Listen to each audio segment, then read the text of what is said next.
아가 5장 7절부터 11절 말씀까지입니다. 아가서를 볼 때 아주 중요한 관점이 아가서는 시라는 겁니다. 시. 그래서 아가서를 볼 때 시적인 감흥을 가지고 이 성경을 봐야 이 전체적인 어떤 흐름을 파악할 수 있습니다. 자, 7절을 보십니다. 성안을 순찰하는 자들이 나를 만나매 나를 쳐서 상하게 하였고 성벽을 파수하는 자들이 나의 겉옷을 벗겨 가졌도다. 제가 어제 말씀을 드렸는데 어떤 그 사랑의 위기를 만나게 됩니다. 그 밤에 이 낭군이 신부를 찾아와요. 근데 신부가 머뭇머뭇하는 사이에 이 낭군이 왔다가 가버려요. 그래서 드디어 이 신부가 문을 딱 열었는데 내님은 보이지 않고 아무 데도 없는 거예요. 아유 어디 갔구나 하고 문을 닫은 게 아니라 이 여인이 낭군을 찾아 나서요. 그게 이제 7절입니다. 원문을 보면 이렇습니다. 그 도시를 돌면서 지키는 자들이 나를 발견하더니 그들이 나를 때려 나를 상하게 하였으며 나의 웃옷을 나에게서 벗겨냈답니다. 그 성벽을 지키는 자들이 말이죠. 자, 이 여인이 그 오밤중에 집 밖으로 나온 거예요.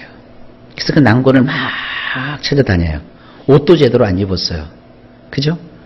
그냥 속옷만 있다가 여기 보니까 그냥 겉옷만 웃옷만 걸치고 밖으로 나가서 막 찾는 거예요. 근데 그 야밤이기 때문에 그 도성을 돌면서 지키는 자들, 이제 우리식으로 얘기하면 일종의 방범이죠. 이 사람들이 쭉 순찰을 하는데, 이런 이상한 여자가, 이게 막 잠옷바람에 웃옷만 걸치고 나서는 막 미친 여인처럼 누군가를 막 찾는단 말이에요. 그러니까 이 여인을 발견하고 나서는 도대체 뭐냐고. 그러니까 이 여인이 낭군 찾는데 자기를 제지하는 이 사람들이 눈에 들어오겠어요? 그러니까 이 순찰하는 사람들이 어떡합니까? 이 여인을 때려요. 그래서 상처를 내요. 이게 뭡니까? 제지를 당했다는 거예요. 내 낭군을 찾으러 지금 나는 헤매는데 이 사정도 모르는 옆 사람들이 나를 방해하는 거예요. 그래서 나에게 상처를 입히고 그러는 겁니다. 여러분, 결혼을 할 때 결혼을 상대로 해서 교제를 하는데 만에 하나 그 주변 사람들이 반대를 한다고 해봅시다. 그러면 내가 저 여자를 사랑하고 혹은 내가 저 남자를 사랑하는데 주변 사람들이 반대하니까 나는 포기해야지. 이런 사람 없어요. 반대를 함에도 불구하고 뭐에 가린 거예요? 사랑에 콩깍지가 껴가지고 주변 사람들은 다 그 사람의 단점도 보이고 서로 결혼하면 안 좋은 것이 보이니까 반대를 하는 거지. 그냥 반대를 하겠어요? 신앙이 안 맞는다든지 조건이 안 맞는다든지 성격상 안 맞는다든지 외모가 안 맞는다든지 여러 가지 이유가 있으니까 막지요. 그런데 이 사랑하는 사람은 사랑에 콩깍지가 끼우다 보니까 상대방의 단점은 하나도 안 보이는 거예요. 다 좋은 면만 보이는 거예요. 그러니까 이제 결국 주변 사람들이 그 다음 단계가 뭡니까? 이제 핍박의 단계로 들어가요. 너 그러면 안 된다. 옛날 어떤 소설이나 이런 걸 보면은 집에 가두기도 하고, 나가지 못하게 머리도 그냥 막 깎아버리기도 하고, 그렇게 이제 방해를 하듯이 오늘 이 사랑하는 여인이 사랑하는 자기 남자를 그 야밤중에 찾아나간다간 말이에요. 여인이 옷도 제대로 갖춰 입지 않고 나간 것도 웃긴 거고, 그리고 대낮도 아니고 오밤중에 찾아다니다가 도둑으로 몰리는 것도 이것도 비정상이고, 이게 사랑은요 사람을 비정상으로 만들어요. 예수를 우리가 믿고 하나님을 따라갈 때 우리는 주님을 사랑하잖아요. 사랑하면 우리가 이렇게 좀 비정상적이 되는 거예요. 남들이 가지 않던 길도 가야 되고, 왜? 거기 혹시 있을까 싶어서. 그리고 남들이 하지 않는 일도 하는 거예요. 왜? 거기 혹시 내 님이 계실까 하고. 이 사랑이라고 하는 것은 우리의 그 이성으로 이해가 안 되는 겁니다. 어째 저 사람이 저 사람을 사랑했을까? 그걸 머리로 따져 알으려면 안 돼요. 사랑은 느낌이고 사랑은 감성이고 거기에 푹 빠지게 되면 사람이 비이성적인 행동을 하게 되는 거예요. 그러니까 주변의 사람들이 그를 제지해요. 심지어는 그가 막 왔다 갔다 하니까 그를 붙잡아서 웃옷을 벗겨버렸어요. 웃옷을 벗겨버리니까 더 이상 이제 찾아다니지 못하도록 막 가로막는 거예요. 누가? 성벽을 지키는 자들이. 아까는 이 도성을 돌면서 순찰하는 자들이고 이번에는 성벽을 지키는 자들이라고 했으니까 아마 이 여자가 또 성문 닫혀져 있는 그 성에 가갖고 성벽을 넘으려고 했나 봐요. 성은 문이 닫혀지면 열릴 때까지는 열리면 안 되거든요. 그런데도 이 여인이 무리하게 성벽을 벗어나려고 하니까 이 성벽 지키는 자들이 그냥 우도까지 벗겨버렸단 말이에요. 그러니까 사랑의 장애물을 만난 거예요. 이 마음을 이해하시겠죠? 여러분, 주님을 사랑하는 건 이런 거예요. 장벽이 있어도, 방해가 있어도, 때로 주님을 사랑해서 주님을 찾을 때 누군가가 나를 가로막아 나를 때리고 나를 상처내고 나의 것을 빼앗긴다 해도 주님을 향한 사랑을 포기할 수 있다 없다? 없다. 여러분, 이런 사랑 주님과 열애하실 수 있기를 주의 이름으로 축복합니다. 그 다음에 8절입니다. 예루살렘 딸들아, 너희에게 내가 부탁한다. 너희가 내 사랑하는 자를 만나거든 내가 사랑함으로 병이 낫다고 하려무나. 아마도 이 분위기를 보면 그 밤중에는 그 난고를 못 찾은 것 같아요.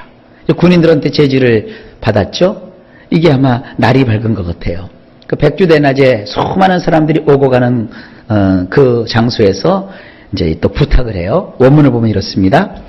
내가 당신들에게 간청합니다. 예루살렘의 딸들이여, 만일 당신들이 나의 사랑하는 낭본을 발견하거든 당신들은 그 남자에게 뭐라 말 좀 해주세요. 내가 사랑 때문에 병에 걸렸다고요. 그게 말이 맞죠? 그러니까 이제 오밤중에 그 매맞아 가면서 옷도 뺏겨가면서 그렇게 낭고를 찾아다녔는데 결국 못 만났어요. 다음날 이제 거리가 사람으로 북적대요. 그러니까 이제 거리에 나가서 이 사람 붙들고 저 사람 붙들고 막 간청을 하는 거예요. 예루살렘에 지나다니는 사람들한테 예루살렘의 딸들이여, 만일 당신들이 나의 사랑하는 낭본을 발견하거든 당신들은 그 남자에게 뭐라 말 좀 해주세요. 이게 여인이 남자들을 붙들고 얘기한 게 아니라 여자들을 붙들고 얘기하는 거예요. 이게 참 의미가 있어요. 여자가 여자에게 붙들고 얘기하는 거예요. 내 낭군이 참 잘났는데 너희가 내 낭군 보고 임자 있는 사람인 걸 좀 알아라. 너희가 내 낭군한테 달려붙지 말고 오히려 나에게 좀 얘기해달라. 당신들이 나의 낭군을 발견하거든 그 남자에게 뭐라고 좀 말 좀 붙여주세요. 내가 사랑 때문에 병에 걸렸다고요. 당신을 찾는 여자가 지금 몸살이 날 정도가 돼서 당신을 찾고 있다고 좀 전해주세요. 이 사랑의 애절함과 간절함이에요. 그러니까 이렇게 간절한 마음으로 주님을 향한 우리들의 마음이 달아오르고 또 뜨거워야 이 주님을 사랑하는 거 아니겠습니까? 예수를 믿는 게 무슨 머리로만 차갑게 성부, 성자, 성령, 삼위일체는 어떻고 교리는 어떻고 이렇게 따져가면서 믿는 게 아니라 그냥 주님이 좋은 거예요. 성경을 잘 몰라도 아직은 내가 깊은 진리의 어떠한 그 밑바닥까지 내려가서 그 깊은 우물을 마셔보지 않았다 할지라도 그냥 주님이 좋은 거예요. 주님을 너무너무 내가 사랑하는 거예요. 이러한 주님을 사랑하는 마음이 성령으로 말미암아 저도 그렇고 여러분 속에서도 찾아오고 또 찾아왔으면 식지 않고 이것이 평생 주님을 향한 우리의 마음으로 지속될 수 있기를 주의 이름으로 축복합니다. 그러니까 이스라엘 백성들이 이러한 그 큰 절기 명절에 모여갖고 이 야가서를 읽는 거예요. 그러면서 뭘 확인하는 겁니까? 우리가 이렇게 명절을 지키는 게 아니라 이 명절을 지키는 이유가 뭐냐? 우리 하나님을 사랑하기 때문이다. 나는 과연 하나님을 이렇게 사랑하는가? 나는 과연 주님을 이렇게 내가 반대가 있어도 또 창피를 무릅쓰고라도 내가 주님을 이렇게 사랑할 수 있는가? 이걸 이들이 확인했던 것이죠. 여러분, 이런 구절 속에서 주님을 향한 우리들의 마음을 한번 점검해 보실 수 있기를 바랍니다. 9절입니다. 여자들 가운데 어여쁜 자야, 너의 사랑하는 자가 남의 사랑하는 자보다 나은 것이 무엇인가? 너의 사랑하는 자가 남의 사랑하는 자보다 나은 것이 무엇이기에 이같이 우리에게 부탁하는가? 원문은 이렇게 돼 있어요. 사랑받는 남자 가운데 당신의 사랑을 받는 남자가 무엇이기에 여인들 가운데 아름다운 여인이요 사랑받는 남자 가운데 당신의 사랑을 받는 남자가 무엇이기에 이렇게 당신은 우리에게 간청을 하는 것인가요? 옆 사람들이 이제 그 여인에게 물어보는 거예요. 요거는 이제 시브리어 본문을 놓고 보면 제가 그 시브리어 본문의 순서를 맞게 이게 우리나라 성경도 번역을 했는데 두 칸이 같아요. 사랑받는 남자 가운데 당신의 사랑을 받는 남자 그가 무엇이기에 또 밑에 보면 똑같은 말이에요. 사랑받는 남자 가운데 당신의 사랑을 받는 남자가 무엇이기에 이 같은 말 사이에 뭐가 껴있느냐면 여인들 가운데 아름다운 여인 가장 아름다운 여인 이 미모가 출중하고 무엇 하나 부러울 것이 없고 그저 탁월한 미인인데 이 여인이 뭐가 아쉬워서 뭐가 부족해서 자기 곁에 있지 않는 그 낭군을 찾아 저리도 헤매고 다니면서 심지어 그가 우리에게 이런 간청을 하는 건지 사랑이 뭐길래 도대체 그 남자가 어떤 남자길래 주변 사람들이 막 궁금해하는 거예요. 여러분 마찬가지예요. 온통 우리는 앞을 봐도 그렇고 뒤를 봐도 그렇고 온통 내가 사랑하는 그 낭군 나의 사랑을 유일하게 줘야 될 그 낭군 생각으로 온통 이 가장 아름다운 여인이 거기에 푹 빠져 있는 거예요. 이게 주님을 향한 사랑입니다. 여러분 사랑은 빠져야 돼요. 사랑은 미쳐야 그게 사랑이지 미치지 않게 그게 사랑입니까? 여러분 이제 자녀들이 뭐 시집 다 보내고 장가 다 보내고 하지만 아직도 시집 장가 안 간 사람들이 있죠. 나이 탓하지 마세요. 사랑은 언제 만날지 몰라요. 그 사랑을 만났을 때 이렇게 미쳐야 돼요. 사랑의 열병을 알아야 그렇게 살아도 나중에 살다 보면 헤어지니 뭐 많으니 그러는데 사랑도 하나 없이 만나가지고 옛날 우리 어르신들 보면은 말이죠. 첫날 밤이 돼야 신랑 얼굴 봤대잖아요. 그 무슨 사랑이 있겠어요? 무슨 애정이 있어요? 그러니까 옛날 사람들은 가정은 안전해요. 뭐 사랑이 없이 그냥 가정 꾸려놓고 그저 뭐 결혼했으니까 자식도 보지만 사랑이 없으니까 뭐 갈구는 것도 없고 바가지 긁는 것도 없어요. 사랑하지 않으니까 그냥 살아가는 거예요. 부모님들이 맺어준 인연이다. 그러니까 어떻게 돼요? 주변이 삭막하죠. 근데 요즘은 또 너무 또 그냥 사랑 타령하게 갖고 그것도 문제예요. 부모님들이 있든 없든 그냥 지네들끼리 전화해서 사랑해 뭐 이러고 말이죠. 여러분들 볼 때 이렇게 생각하세요. 아, 제가 미쳤구나. 저는 이 사랑에 미쳤구나. 그러고 넘어가야지. 이 사랑이란 그래요.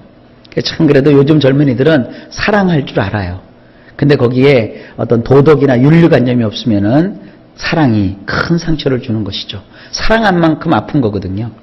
어쨌든 세상 이 사랑을 가지고 주님과 우리와의 사랑을 얘기하는데 우리 역시 오늘 이 본문에서 이 우리를 사랑하는 그분, 내가 사랑을 줘야 될 그분 생각으로 온통 여러분 휩싸여 있기를 바랍니다. 우리가 아무리 아름다운 여인이라 할지라도 사랑에 빠지면 뭐 비정상적인 일을 해요. 그러니까 주변 사람들이 나중에 이해를 해요. 도대체 그 남자가 무엇이길래 당신이 그렇게 우리에게 간청을 합니까? 우리같이 천박한 자에게도 그렇게 간청을 하는 거 보니까 그 양반은 대단한가 봅니다. 전도라는 게 나가고 예수 믿으세요, 예수 믿으세요.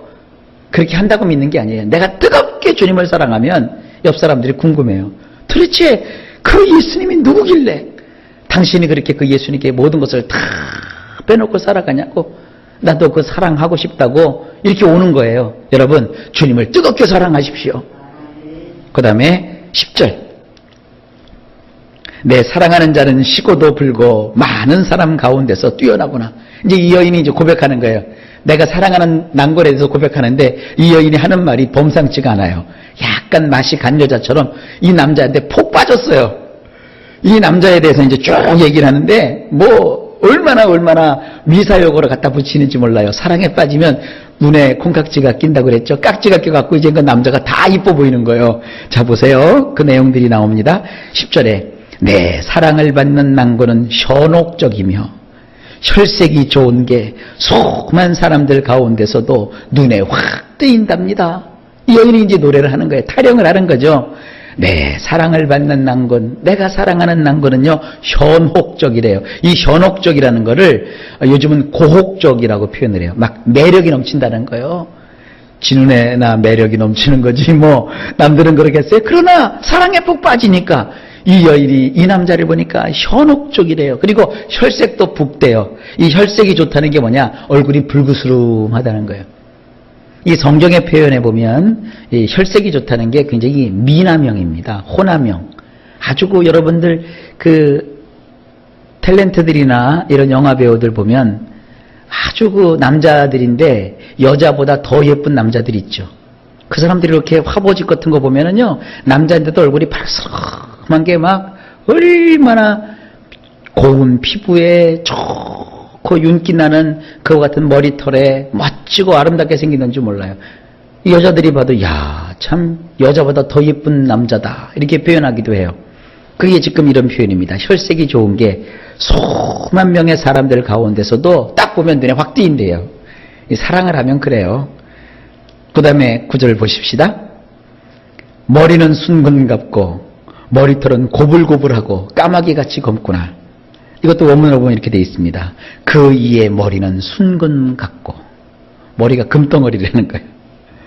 그리고 그 이의 머리채는 윤기가 흐르고 검기가 까마귀 같답니다.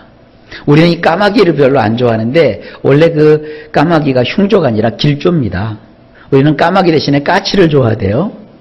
그 까치는 사실 그게 뭐 까치카치는 뭐 굉장히 좋다. 까치가 오면 손님이 온다. 우리는 그렇게 까치를 좋아하는데 그 이제 우리나라 문화고요. 원래 그 성경의 문화에서는 이 까마귀는 희망의 상징이에요.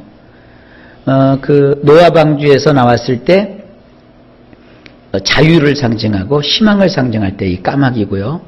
이 까마귀는 어떤 길을 인도하고 안내해주는 그런 역할을 하는 거예요. 길라잡이에요. 그래서 이 까마귀라는 것은 굉장히 이스라엘 사람들 성경의 표현에는 좋은 의미입니다. 근데 어쨌든 그 남자에 대해서 뭐라고 표현합니까? 남자의 그 머리는 순금 같대요. 그러니까 얼굴이 순금 같으니까 어때요? 머리가 반짝반짝반짝반짝 빛나는 거죠. 막 위용이 빛나는 거죠. 생각을 해보세요. 이 왕입니다. 왕은 옛날에 머리에 뭘 썼어요. 왕관 같은 걸 썼는데 평상시에도 자기가 왕이라는 걸 표현하기 위해서 이 금 장식을 두른다고요. 그 얼굴이 번쩍번쩍하죠. 얼마나 위험적이었습니까? 여러분들 여성들도 뭐 금으로 이렇게 목걸이도 하고 귀걸이도 하고 하면 얼마나 사람이 달라버려요. 이 금이라는 게 참 사람을 굉장히 멋지게 만들어요. 그 노란 금이 이렇게 장식되어 있는 이 남자를 생각해 볼 수 있어요. 그리고 그 사람의 머리채가 윤기가 반드르 흐르대요. 여러분 왜 이렇게 샴푸 광고나 머리털 이렇게 좋은 거 볼 때 보면 머리에서 윤기가 쫙 흐르잖아요. 그러니까 이 남자의 머리채도 아주 윤기가 흐르고, 그리고 원래 이 서양 사람들은 검은색 머리를 굉장히 좋아해요. 그러니까 뭐 까마귀 같이 새까만 머리털에다가 윤기가 쫙 흐르고 이 얼굴에는 금장식을 해서 굉장히 귀티가 나고, 이 여인이 이 남자를 이렇게 묘사하고 있는 거예요. 자, 여러분, 우리에게 있어서 예수님은 어떤 존재입니까? 바로 이러한 존재이세요. 나의 가장 아름답고 훌륭하신 분. 자, 이제 다음 시간에 그 밑에 이제 표현된 거 우리가 쭉 보는데 아주 가관도 아니에요. 이렇게 한 남자에게 빠지면 여인이 이렇게 남자를 아름답고 멋있게 볼까? 머리부터 이렇게 쭉 내려요. 머리채, 머리 꼭대부터 나중에 보면은 저 발가락까지 다 이 여인이 얘기하면서 이 자기가 사모하고 찾는 이 난군의 어떠함을 얘기하고 있어요. 여러분, 우리 주님에 대해서 더 자세히 합시다. 우리 주님의 속속들이 여러분들이 아름다운 노래로 찬양할 수 있을 정도로 주님을 깊게 사랑할 수 있기를 바랍니다. 주님을 사랑하면 거기에 놀라운 하나님의 은혜와 축복이 있는 거예요. 자, 오늘도 하루가 시작되었습니다. 일마다 때마다 주께서 평강을 주시고 범사에 형통케 인도하시기를 간절히 예수님의 이름으로 축복합니다.